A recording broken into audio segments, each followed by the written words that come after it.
En los siglos sucesivos a la caída del Imperio Romano de Occidente, el mundo pierde el antiguo orden propio y queda sumido en la incertidumbre.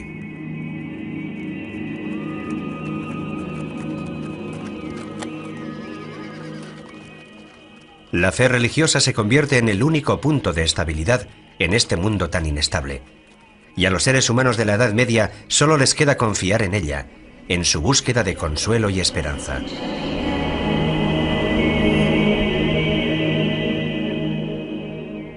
Todo comienza en el año 303, cuando el emperador Constantino legaliza el ejercicio de la fe cristiana y continúa con Teodosio el Grande, que la declara religión de Estado.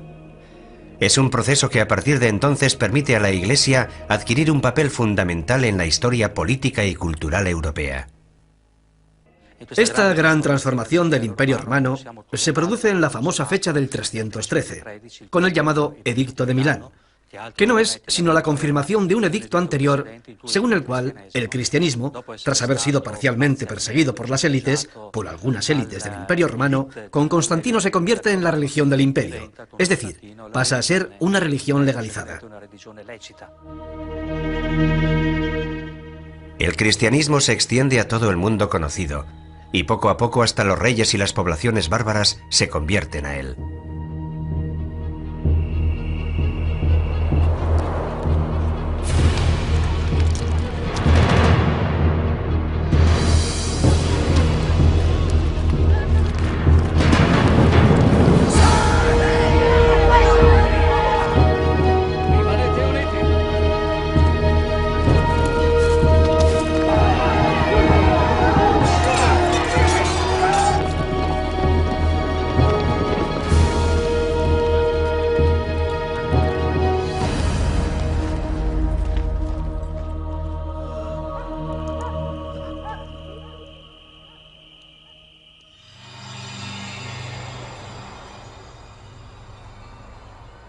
Se mueve en una realidad en la que conviven lo visible y lo invisible, y lo sobrenatural irrumpe con mucha frecuencia en la vida cotidiana.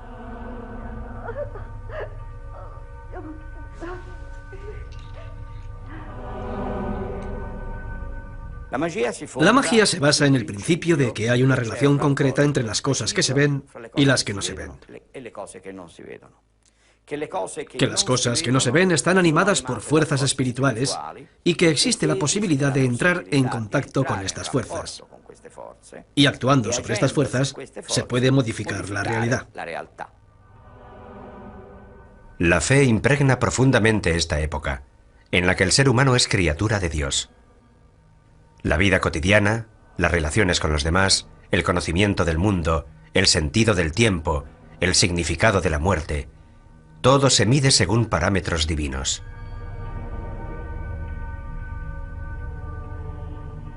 En las zonas rurales se mantienen los rituales propiciatorios y las prácticas animistas, signos de la unión ancestral con la tierra. Resuenan los ecos de cultos paganos que la Iglesia no combate abiertamente, prefiere plasmarlos e incorporarlos a la propia doctrina.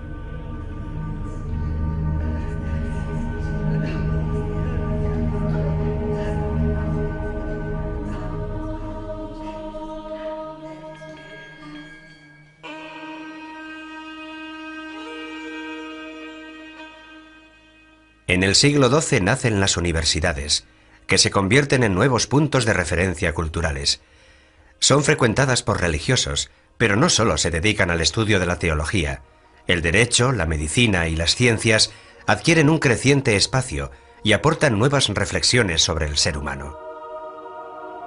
Un ser humano errabundo, el medieval, que viaja por la tierra consciente de lo efímero de su existencia, comparada con la vida eterna que le espera en el más allá.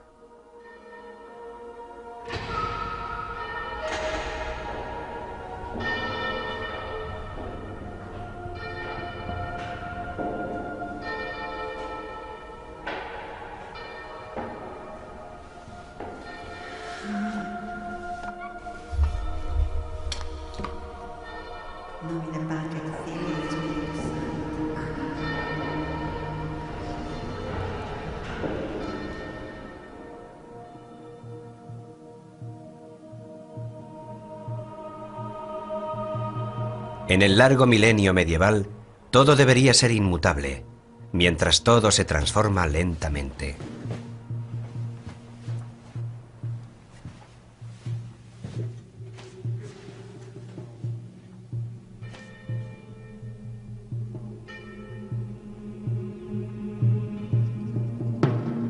En un mundo turbulento que no ofrece puntos de referencia seguros, la respuesta a las crecientes exigencias espirituales del ser humano se encuentran en las formas de vida ascética y monástica, que ya estaban presentes y extendidas en Oriente a finales del tercer siglo. Se renuncia al mundo para emprender un camino de perfección, eligiendo una vida eremítica e ingresando en una comunidad religiosa. En el instante en el que el cristianismo pasa a ser religión oficial, corre también el riesgo de convertirse en la religión de las élites. El monacato surge como exigencia de un cristianismo radical, es decir, de un cristianismo que no ha olvidado la espera del retorno del Señor, un cristianismo que no quiere dejarse manipular. Es un cristianismo que encuentra su lugar geográfico en zonas desérticas, pero sobre todo encuentra su zona espiritual en la radicalidad. Un cristianismo que corre el riesgo, como de hecho lo ha corrido, de convertirse en la religión oficial del imperio, más allá de sus aspectos positivos.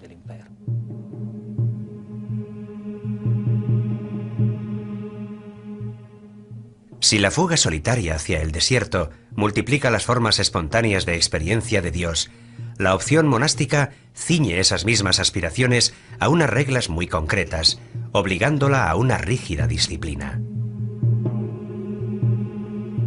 Que nadie se arriesgue a dar o recibir cualquier cosa sin el permiso del abad. Ni piense que tenga nada propio, absolutamente nada, ni un libro, ni un cuaderno o una hoja de papel, ni mucho menos un lápiz, puesto que a los monjes ya no les permiten disponer libremente ni de su propio cuerpo, ni de su propia voluntad.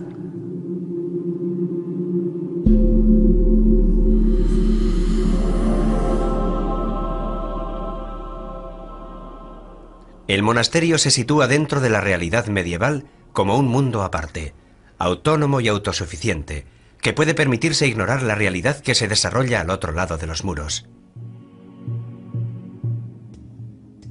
Y aquellos que venían para abrazar este estado de vida entregaban todas sus posesiones a los pobres y se conformaban con una túnica remendada. Aquellos que así lo preferían, con cíngulo y calzones, y no queríamos tener nada más.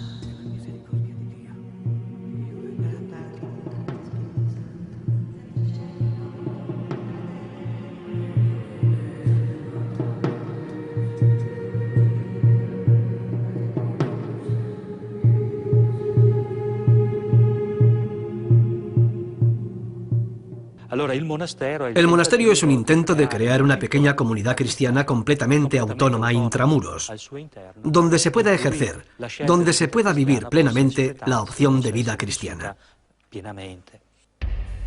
La regla más difundida es la formalizada por San Benito de Nursia en la primera mitad del siglo VI. Ora et labora. Junto a la oración también tiene cabida el trabajo, ya sea el trabajo manual que se desarrolla en la huerta del monasterio o el intelectual que se desarrolla en la biblioteca y en el scriptorium. La vida cotidiana y las tareas del monje quedan establecidas hasta el mínimo detalle en la Santa Regla: las oraciones, las lecturas, las comidas y el trabajo. Cuando hablamos de monaquismo, en Occidente el nombre que nos viene a la mente es el de Benito de Nursia. Benito de Nursia vive entre el 480 y el 546. Él también proviene de una familia noble, una familia importante en el ámbito romano de la época, de Nursia, para ser más exactos. Se ha formado en Roma, por lo que ha seguido el cursus, o formación que recibe todo hombre que tiene previsto meterse en política.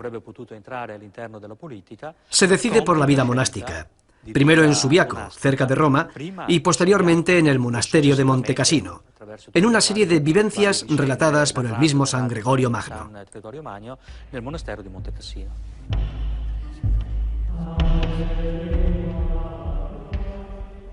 Pero si hubiera alguien tan negligente y holgazán que no quisiera o pudiera leer o estudiar, que le den cualquier tarea que hacer, para que no permanezca ocioso.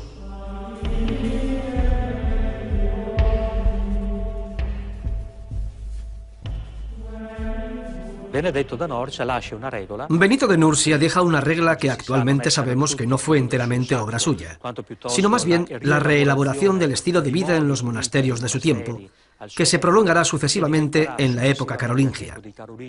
Por tanto, nos encontramos ya hacia el siglo IX. Esta pasará a ser prácticamente la regla con la que se identifica el monaquismo occidental, principalmente un monaquismo de tipo benedictino.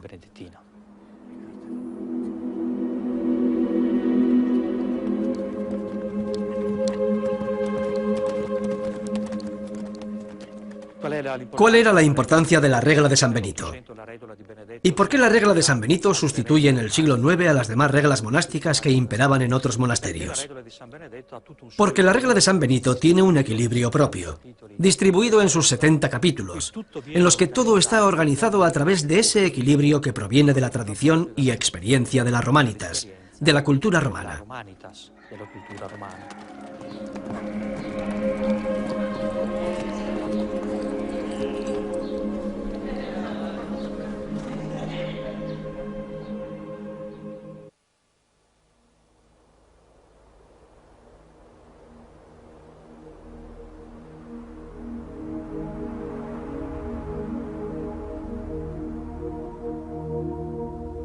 Mientras los monjes buscan su vida elitista de perfeccionamiento y huida de las cosas terrenales, la Iglesia institucional se reafirma ya desde el siglo V como sujeto político fundamental y como presencia firme y estable en el panorama cambiante de la Edad Media.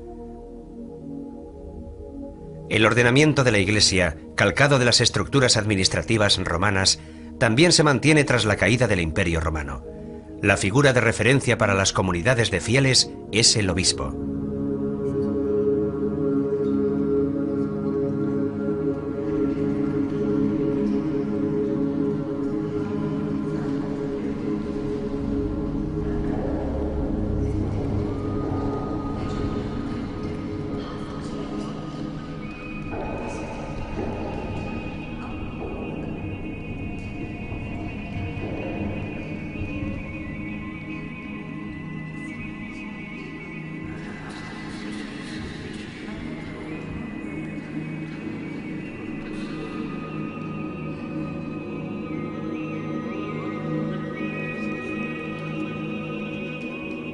El papel del obispo en los primeros siglos de la Edad Media implica algo más que ser el guía espiritual de la comunidad cristiana.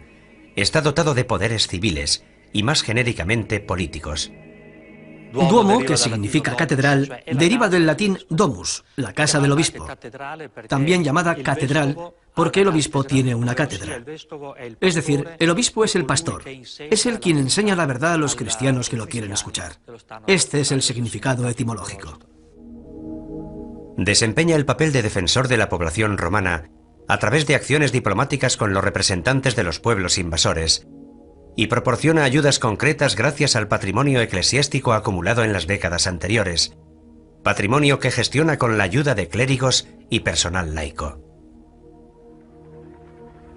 La diócesis es una parte del pueblo de Dios, encomendada a los cuidados pastorales del obispo, ayudado a su vez por su presbiterio, de modo que, en adhesión al propio pastor y por medio del Evangelio y la Santísima Eucaristía, unida en el Espíritu Santo, constituye una iglesia peculiar, en la que está presente y actúa la Iglesia de Cristo, una, santa, católica y apostólica. En una ciudad medieval resurgida, la catedral se convierte en epicentro de la vida religiosa, pero también en epicentro de un poder frecuentemente político. Recordemos que en la mayor parte de los casos, a menudo los obispos son también condes obispos o príncipes obispos, con todos los conflictos de investidura que ello conlleva, si son primero obispos y después condes, o primero condes y después obispos.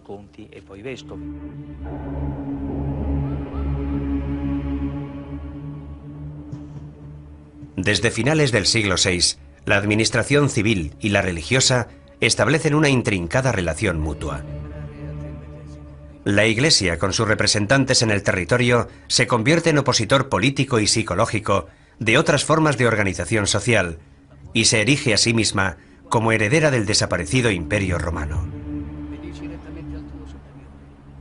Los obispos, que en muchos casos desempeñan funciones civiles, se distancian progresivamente del papel de hombres de la Iglesia y se unen al rey, al emperador o a los señores locales.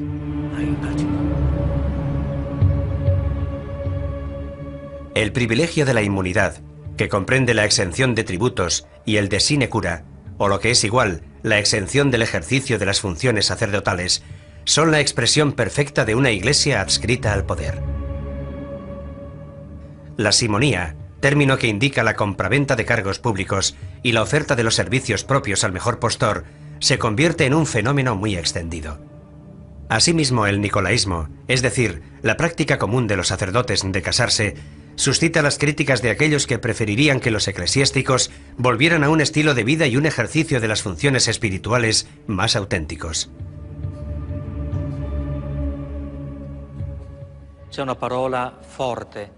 Este movimiento se caracteriza por la búsqueda del regreso a las formas de la Iglesia primitiva. Esto quiere decir que la consigna que impregna estos movimientos provocará su desencuentro con la Iglesia oficial, por lo que acabarán siendo declarados heréticos o no reconocidos. Es el regreso a las formas de la Iglesia primitiva. ¿Y cuál es la característica principal de la forma de la Iglesia primitiva? La de ser pobre. Gregorio VII es el Papa de la Reforma. Su Dictatus Papae del año 1075 pretende el retorno de la Iglesia a sus funciones de ejemplo y guía cristiana y reafirma la superioridad del sumo pontífice por encima de las demás autoridades terrenales. Tras las reformas gregorianas, el desencuentro es inevitable. La lucha entre el emperador Enrique IV y el Papa Gregorio VII por las investiduras de los obispos oculta otros problemas de índole más general, como quién es el verdadero heredero de Roma, qué figura puede aspirar a desempeñar un papel completamente universal y dónde están los límites entre el poder de la Iglesia y el poder del Estado. Es una pugna entre el poder espiritual y el poder temporal.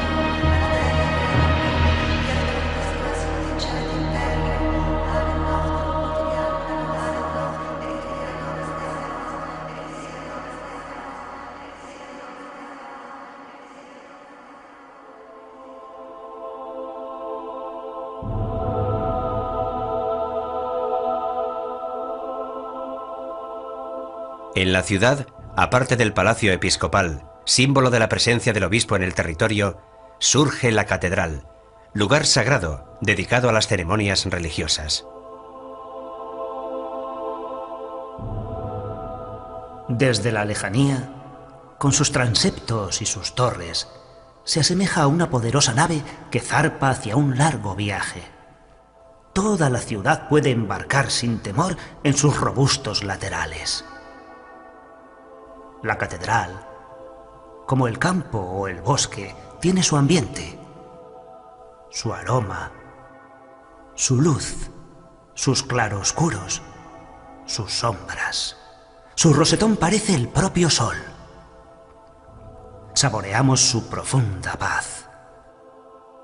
La catedral es la revelación total. El hombre, encerrado en una clase social, en un oficio, desperdigado, agotado por el trabajo cotidiano y por la vida, encuentra allí su sentido de la unidad natural. Encuentra allí el equilibrio y la armonía. La muchedumbre reunida en las grandes celebraciones se siente a sí misma como una unidad viviente. Los fieles son la humanidad. La catedral es el mundo. Y el Espíritu de Dios llena durante un tiempo al hombre y a la creación. Las iglesias siguen siendo lugares de reunión religiosa. Las iglesias se convierten en zonas de sepultura, sobre todo de las familias nobles. Son lugares donde la vida y la muerte, tiempo y eternidad, siguen entrecruzándose y entretejiendo una estabilidad mucho menos neurótica que la que vivimos nosotros en nuestros días. Ellos viven este entramado, este bosquejo del transcurso del tiempo, su significado y sus relaciones. Y todo esto sucede en un lugar con una profunda caracterización religiosa. Nosotros hemos perdido esta percepción. Tal vez uno de nuestros problemas hoy en día sea, cuando vienen los visitantes por interés o curiosidad turística, cómo lograr darles los códigos interpretativos sobre estas arquitecturas o sobre estas series de pinturas o esculturas que contemplan. Ya no son capaces de interpretarlos en el significado original del código, el que tenía inicialmente, porque han cambiado los modelos interpretativos.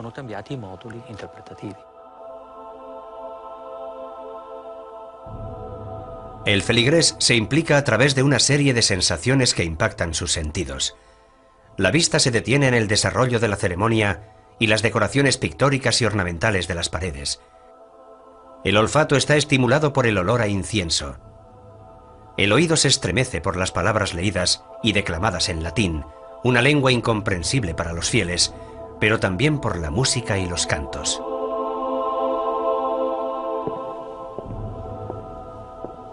Todas estas sensaciones se superponen y se entremezclan, ofreciendo al participante la posibilidad de entrar en contacto con la otra realidad de lo divino, y provocando en él un sentimiento de temor frente al misterio y la fascinación por un poderío que a duras penas logra intuir.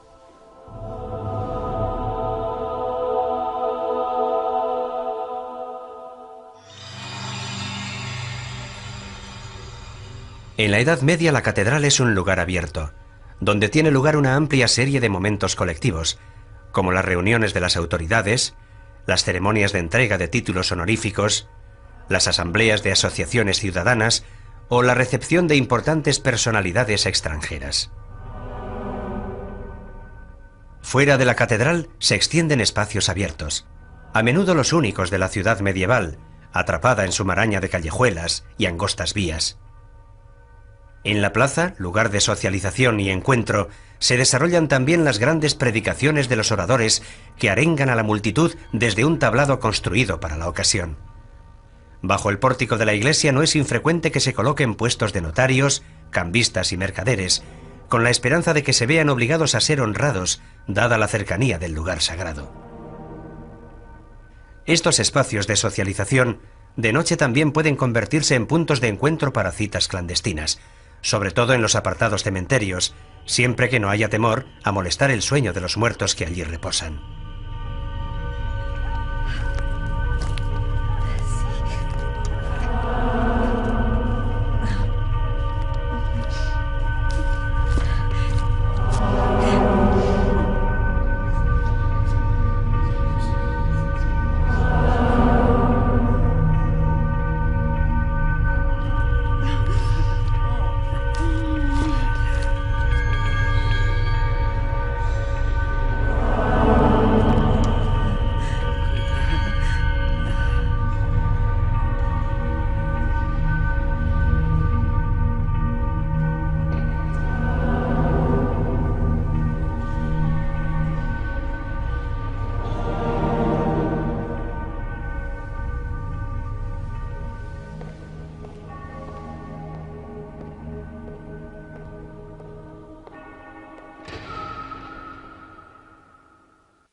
En los siglos XI y XII, en plena experiencia municipal, la religión ya es un fenómeno de masas, ha calado en todas las tareas cotidianas y marca el ritmo de las actividades humanas. La Iglesia es la que determina los días festivos. En festividades como el carnaval, en la que todo está permitido, se suspende el orden social normal y se da rienda suelta a los impulsos primordiales. Incluso los religiosos relajan sus costumbres y son inducidos a contravenir sus preceptos y saborear los placeres del pecado.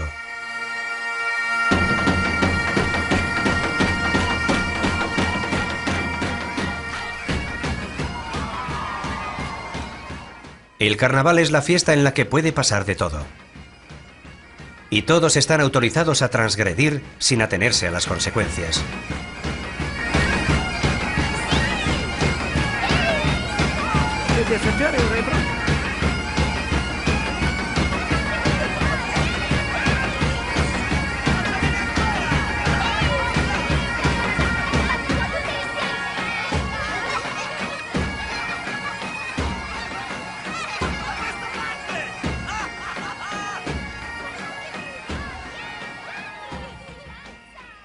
Es el modo en el que la Iglesia y la sociedad ofrecen un espejismo de libertad a la plebe sometida.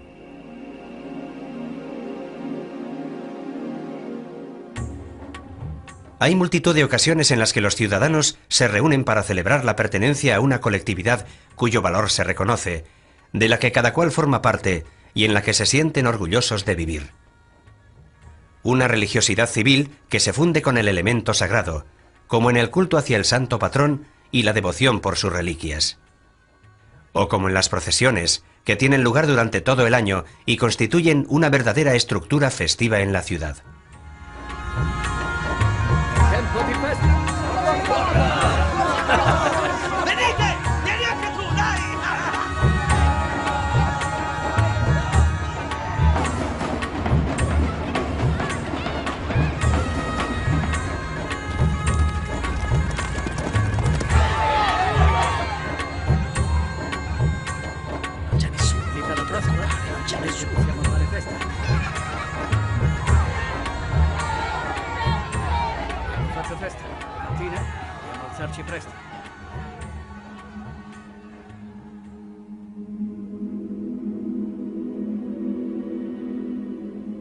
La transmisión de la cultura también se realiza a través de la óptica religiosa.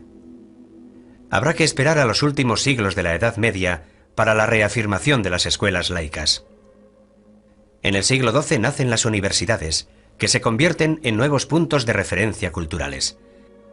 Muy pronto cada universidad se hace famosa al destacar en una materia específica, como Salerno en medicina y París en teología y filosofía. La Universidad de Bolonia, la primera en ser reconocida oficialmente en Europa en 1158, muy pronto adquiere renombre por su facultad de Derecho. Y un grupo de estudiantes y catedráticos del Studium Bolognés, en conflicto con las autoridades ciudadanas, fundan una nueva sede universitaria en Padua, donde las escuelas laicas y eclesiásticas ya existentes animan una rica vida cultural. En la cultura medieval se pueden distinguir dos grandes corrientes que animan la universidad de la época. Está la corriente parisina, que es básicamente filosófica y teológica, y está la corriente que surge de Oxford, pero también de Padua. Padua es una filial de la Universidad de Bolonia, que era una universidad donde fundamentalmente se estudiaba Derecho. Pero llegados a un cierto punto, el derecho no es suficiente. Algunos profesores, algunos doctores de la Universidad de Bolonia se distancian y se van a Padua, a un ambiente que evidentemente era más tranquilo, más seguro y más libre, porque el ayuntamiento de Bolonia estaba sujeto, si bien indirectamente, al poder político del pontífice de Roma, mientras que el ayuntamiento de Padua se regía de una manera laica, por así decirlo. Aquí estudia Marsilio de Padua, antes de trasladarse a París a comienzos del siglo XIV. En París se convierte en catedrático y rector de la universidad. Tras haber vivido de cerca las experiencias políticas y municipales de la ciudad de Padua, dentro del conflicto más amplio que enfrenta al Papa con el emperador, Marsilio recibe el Defensor Pacis, defensor de la paz, en 1324. En esta obra elabora una profunda reflexión sobre el estado y la naturaleza de la autoridad.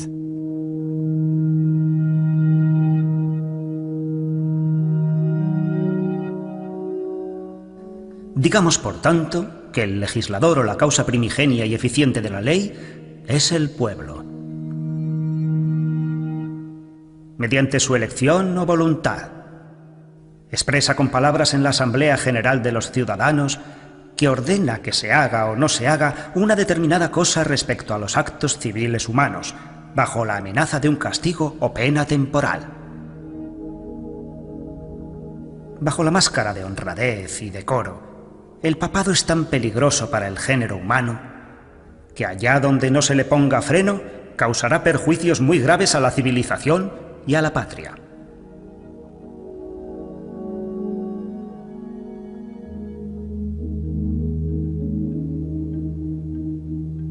Las universidades se expanden por toda Europa e inmediatamente luchan por asegurarse una autonomía cultural y organizativa. Constituyen asambleas con cargos directivos y con poder de decisión, eligiendo al rector dentro de su cuerpo estudiantil. Enseguida estos centros de estudio atraen alumnos y profesores de toda Europa, lo que da testimonio de la gran movilidad de la época, pese a las dificultades y peligros de los viajes. Naturalmente, la lengua común es el latín. También surgen grupos de estudiantes universitarios pobres y vagabundos que van de universidad en universidad, aunque son más bien asiduos de tascas y tabernas, anticonformistas que cantan las bondades del vino, el juego y el amor, y que huyen de la encorsetada sociedad de la época.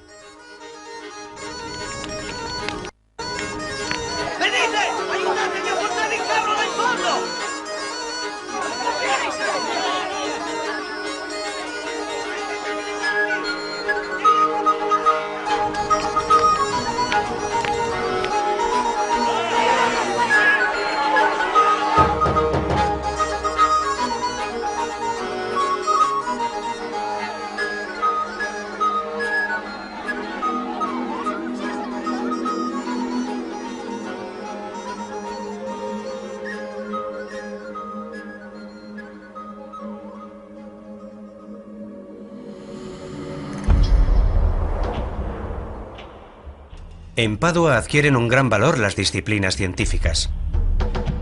En 1307, Pietro d'Abano regresa a esta universidad para enseñar filosofía, astronomía y medicina.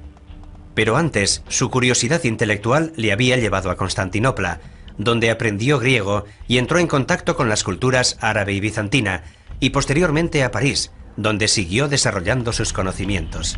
La característica de Pietro d'Abano, que asimiló las enseñanzas de Averroes y por tanto de Aristóteles a través de las fuentes árabes, es que buscó dar un sentido a la naturaleza mediante el uso de la lógica.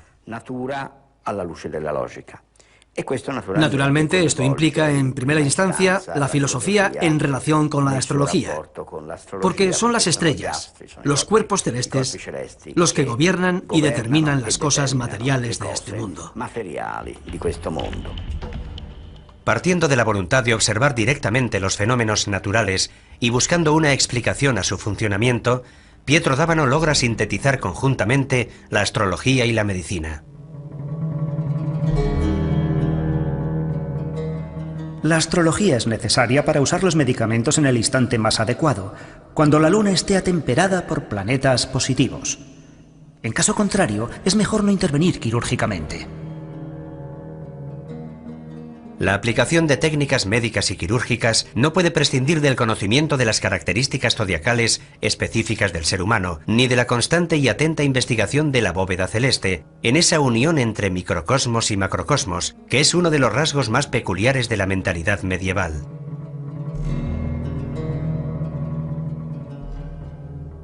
Si uno toma un purgante cuando la luna está en conjunción con Júpiter, su eficacia disminuirá. De igual modo, intervenir con instrumental quirúrgico en la zona enferma mientras la luna se encuentra en el signo del órgano enfermo es una cosa horrible. Pietro d'Abano non è affatto il solo. Pietro d'Abano no está solo. Toda la Europa de la época está entusiasmada ante los conocimientos importados a través del mundo árabe y judío, que aciertan de lleno en un problema extremadamente práctico y concreto en la realidad.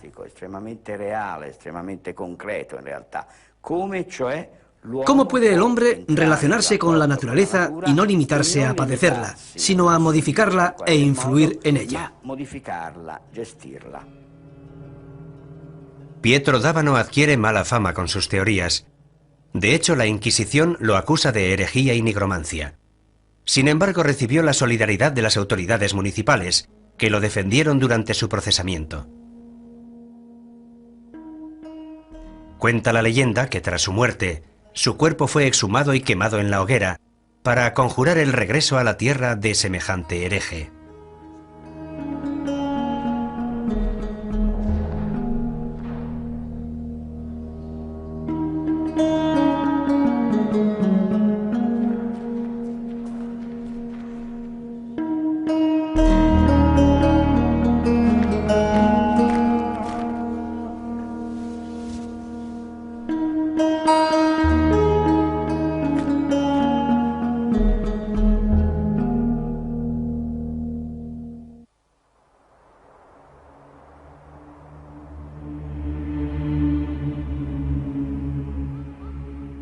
En el renacimiento intelectual del siglo XII, Occidente muestra una renovada atención por las prácticas astrológicas, consideradas como una síntesis entre ciencia y magia, y también por la astronomía, que junto con la alquimia alcanza un gran auge en Europa gracias al contacto con la cultura árabe, a pesar de los recelos de las autoridades religiosas, que ven en ellas una peligrosa afinidad con la magia.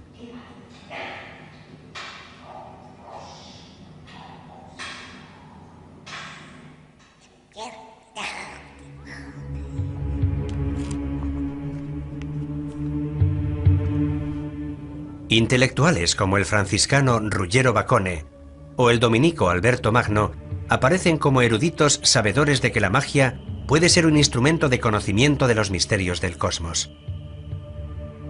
Se produce una revalorización de la magia como técnica al servicio de los objetivos prácticos del ser humano.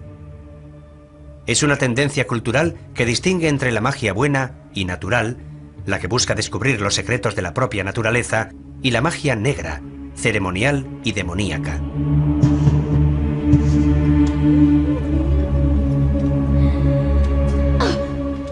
Existen ciertas mujeres depravadas que se dirigen a Satanás y se dejan atrapar por engaños y seducciones diabólicas.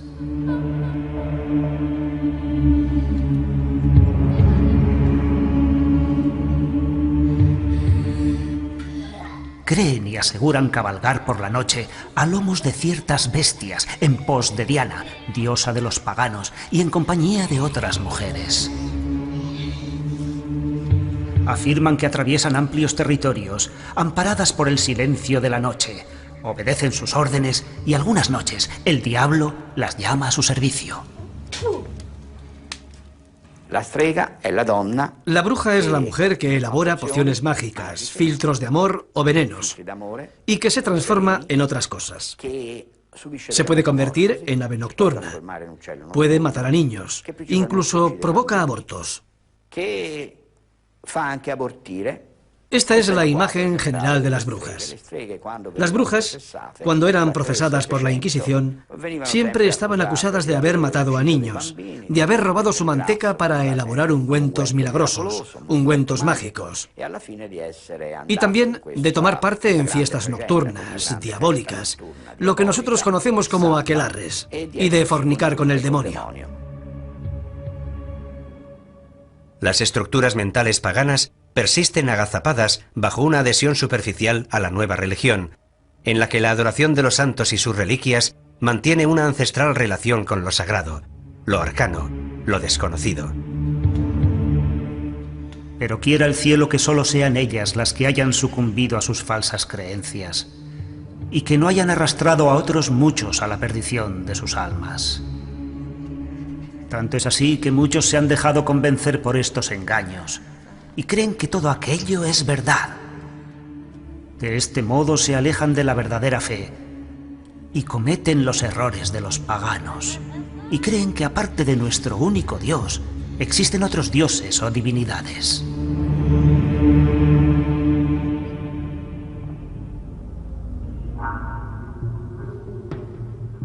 Circulan multitud de manuales de magia médica que prescriben recetas para curar las más variadas enfermedades mediante el uso combinado de plantas medicinales o incluso órganos o fluidos de animales. Es evidente que el descubrimiento de su efecto curativo es más bien fruto de una larga experiencia transmitida de generación en generación. Cada cosa, cada ente, cada fuerza es casi una voz no comprendida, una palabra suspendida en el aire, donde cada palabra tiene innumerables ecos y resonancias, donde las estrellas se dirigen a nosotros y se dirigen entre ellas, y se miran y nos miran, y se escuchan y nos escuchan, donde todo el universo es una conversación inmensa, múltiple, diversa, ahora silenciosa, ahora ruidosa, ahora en claves secretas, ahora en un lenguaje abierto. Y en medio está el hombre, admirable ser cambiante, que puede pronunciar cualquier palabra, plasmar cualquier cosa, dibujar cualquier carácter, responder a cualquier invocación, invocar a cualquier dios. Los antiguos griegos y romanos creían efectivamente que mediante la posibilidad de entrar en contacto con los espíritus que dan vida al mundo y son invisibles, se entraba en contacto con un lenguaje singular, compuesto de palabras, signos, cantos, colores, sonidos, olores. O sea, el ritual mágico.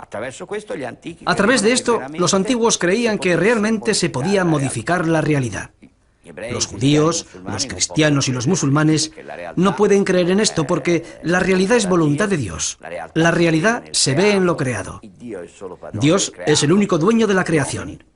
Los hombres, aunque tengan la capacidad del conocimiento, no pueden doblegar la voluntad de Dios. Solo Dios gobierna los espíritus. Pero incluso el judaísmo y el islam tienen sus herejes. Y en el transcurso del siglo XII empiezan a circular rituales de origen judío o de origen musulmán que enseñan a dejarse guiar por los espíritus y a obtener lo que se desea dejándose llevar por los espíritus. Una práctica específica es la nigromancia, que consiste en la invocación a los demonios, un terreno extremadamente peligroso, en contacto con los poderes sobrenaturales.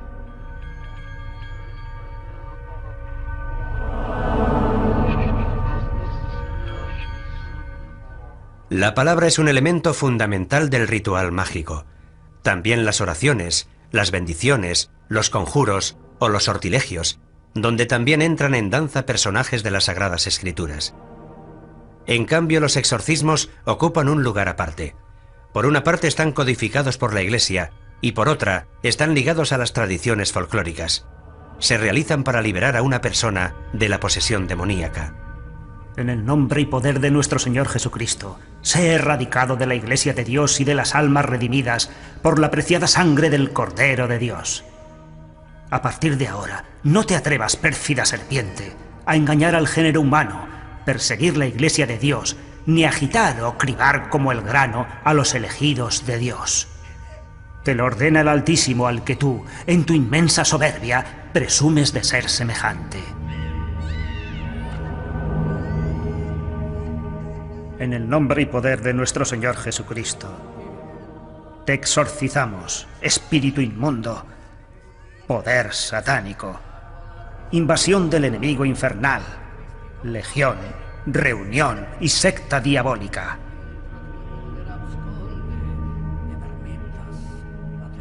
Que Dios se muestre y sus enemigos se alejarán, y que huyan de él aquellos que lo odian.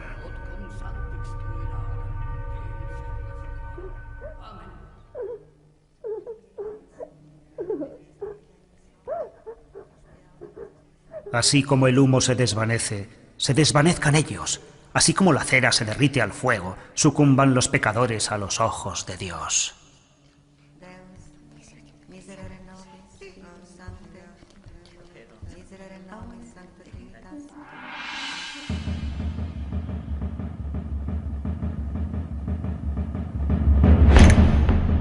A partir del siglo XIV, las autoridades eclesiásticas extienden sus recelos a todo lo que tenga que ver con la esfera de lo mágico. Se plantean nuevos problemas teológicos, como el del libre albedrío, allí donde el refinamiento de la astrología parece proponer una especie de determinismo cósmico al que el ser humano está sometido. Avanza la idea de que la magia tiene efectos reales y que todas sus diferentes prácticas están relacionadas con el diablo.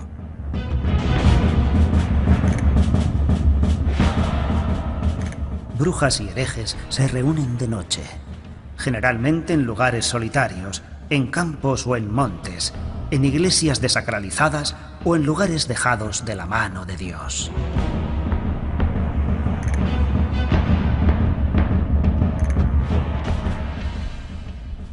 A partir de mediados del siglo XIII, la Inquisición o el juicio del hombre sustituye al juicio de Dios. Tras haber renunciado a la fe cristiana, profanado los sacramentos y rendido pleitesía al diablo, todo lugar frecuentado y bien iluminado se torna inhóspito para ellos. La Iglesia se defiende, y la Iglesia de aquella época está estrechamente ligada a la sociedad de aquella época. Hay una relación por la que la Iglesia también posee poderes civiles y sociales, y la sociedad de la época está muy unida a ella. Lo que para la Iglesia es una herejía, también puede ser un delito para la sociedad civil. Llegado el momento, la Iglesia se defiende instituyendo una serie de tribunales que de hecho serán los tribunales de la Inquisición. Al principio estos tribunales, que solo deben decidir la heterodoxia o la ortodoxia de los acusados y nada más, están dirigidos por los obispos. Pero entregar a los obispos este poder evidentemente implica aceptar que las diócesis se hagan con una importante autonomía. Este no es el proyecto de la Santa Sede, no es el proyecto de la sede romana. Es entonces, a partir de principios del siglo XIII, con el gran Inocencio III, cuando la Inquisición pasa de ser episcopal a ser pontificia. En 1278, más de 200 cuerpos arden en la arena de Verona. La noche se ilumina de repente con el fuego purificador.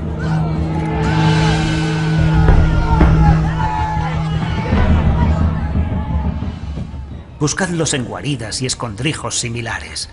Sacadlos de allí y matadlos a todos. Dios reconocerá a los suyos. De este modo caiga el admirable castigo divino.